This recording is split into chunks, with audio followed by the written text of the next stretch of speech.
बिस्मिल्लाहिर्रहमानिर्रहीम। दो भाइयों की लड़ाई। दो भाई 40 साल से आपस में इत्तेफाक से रह रहे थे। एक बहुत बड़ा ज़री फार्म था जिसमें 7 घर थे। दोनों खानदान एक दूसरे का ख्याल रखते। औलादों में भी बहुत प्यार और मोहब्बत थी। एक दिन दोनों भाइयों में किसी बात पर इख्तलाफ हो गया और ऐसा बढ़ा कि नौबत गाली गलौज तक जा पहुंची। छोटे भाई ने गुस्से में दोनों घरों के दरमियान एक गहरी और लंबी खाई खुदवाकर इसमें करीबी नहर का पानी छोड़ दिया ताकि एक दूसरे की तरफ आने जाने का रास्ता ही ना रहे। अगले रोज बड़े भाई ने एक तरखान को अपने घर बुलाया और कहा कि वो सामने वाला फार्म हाउस मेरे भाई का है जिससे आजकल मेरा झगड़ा चल रहा है। इसने मेरे और अपने गढ़ों के दरमियान जाने वाले रास्ते पर एक गहरी खाई बनाकर इसमें पानी छोड़ दिया है। मैं चाहता हूँ कि मेरे और इसके फार्म हाउस के दरमियान तुम 8 फीट ऊंची बाड़ लगा दो ताकि ना मैं इसकी शक्ल देखूं और ना ही इसका घर मेरी नज़रों के सामने आए। और ये काम जल्द अज जल्द मुकम्मल करके दो जिसकी मैं तुम्हें मुंह मांगी उजरत दूंगा।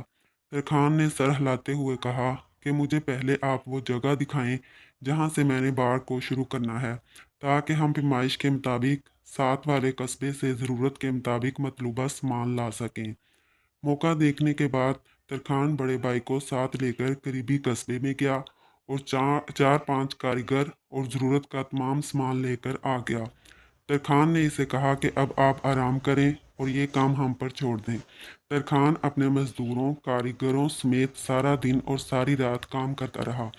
सुबह जब बड़े भाई की आंख खुली तो यह देखकर इसका मुंह लटक गया कि वहाँ 8 फीट तो क्या 1 इंच ऊंची बाढ़ नाम की भी कोई चीज़ नहीं थी। गौर करने पर मालूम हुआ कि वहाँ तो एक बेहतरीन पुल बना हुआ था। तरखान की इस हरकत पर हैरान होता हुआ वो यूं ही इस पुल के करीब पहुंचा तो देखा कि पुल की दूसरी तरफ खड़ा हुआ इसका छोटा भाई इसकी तरफ देख रहा था। चंद लम्हे वो खामोशी से खड़े कभी खाई और कभी इस पर बने हुए पुल को देखते रहे। छोटे भाई की आंखों में आंसू आ गए कि मैंने बाप जैसे बड़े भाई का दिल दुखाया, मगर इसके बावजूद वो मुझसे ताल्लुक नहीं तोड़ना चाहता।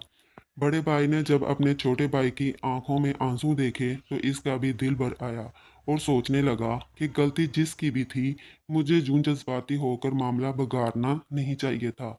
दोनों अपने अपने दिल में शर्मिंदा आंखों में आंसू लिए एक दूसरे से बगलगीर हो गए। इनकी देखा देखी दोनों भाइयों के बीवी बच्चे भी अपने घरों से निकलकर भागते और शोर मचाते हुए पुल पर इकट्ठे हो गए। बड़े भाई ने तरखान को ढूंढने के लिए इधर उधर नजर दौड़ाई तो देखा कि वो अपने औजार पकड़े जाने की तैयारी कर रहा था। बड़ा भाई जल्दी से इसके पास पहुंचा और कहा कि अपनी उजरत तो लेते जाओ।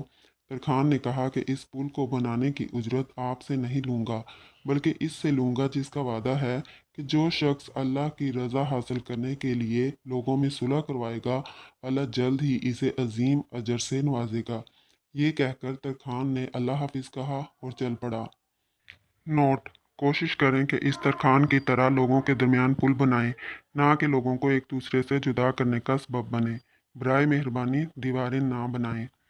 अगर वीडियो अच्छी लगे तो वीडियो को लाइक और चैनल को सब्सक्राइब कर दें। शुक्रिया।